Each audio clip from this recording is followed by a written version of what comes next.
في البحرين في أكثر من 200 حديقة أنشأتها البلديات خلال السنوات الماضية، سواء ساحات شعبية أو حدائق كبيرة أو حتى ممشيات وحدائق صغيرة بين الفرجان، وخصصتها بشكل مجاني لكل سكان البحرين حتى تكون متنفس للأهالي وتشجعهم على الرياضة. هالحدائق اللي تنشأها البلديات مكلفة، الكبيرة منها تتراوح تكلفتها بين 1.5 مليون ل3 ملايين دينار، والحدائق بين الفرجان تطوف تكلفتها 150 ألف دينار بحريني، وكل ذي عشان تكون بمواصفات عالمية وفيها كل الألعاب والمرافق اللي يحتاجها زوار الحدائق. بس أول ما يتم افتتاحها تبدأ مشكلة التخريب، سواء المتعمد أو من الأطفال، ونشوف إن ما في شيء في الحديقة يسلم منها الاستخدام السيء من قبل البعض، لا شجر ولا كراسي ولا ألعاب ولا حتى بيبان وغرف الحراس، وحتى الحراس أنفسهم ما يسلمون من الاعتداء والضرب والهواش، وكل ذي بدون سبب.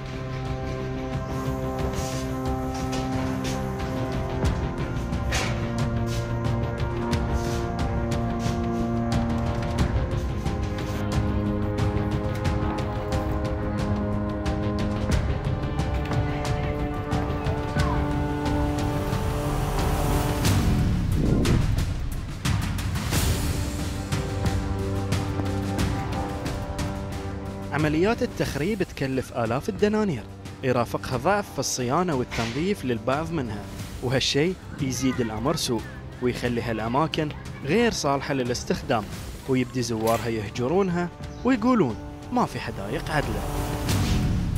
ملايين ثانية يتم إنفاقها على الصيانة والنظافة، ولكن للأسف شفنا الكثير منها بحالة مزرية، وهالشيء يمكن يدل على ضعف الرقابة من قبل الجهات المختصة، واللي مطالبة بكل تأكيد أن تراقب النظافة والصيانة في هالأماكن. ولكن السؤال اللي يطرح نفسه، دام تنفق كل هالفلوس على حدائق شعبية ومنتزهات، ليش ما تزيد الرقابة من البلديات؟ وليش ما في وعي ذاتي عند السكان بأهمية الحفاظ على هالمرافق العامة؟ وشنو الهدف يا ترى من التخريب اللي مارسه بعض الزوار؟ وهل وضع الحراسة الحالي كافي ولا الحدائق محتاجة لكاميرات أمنية؟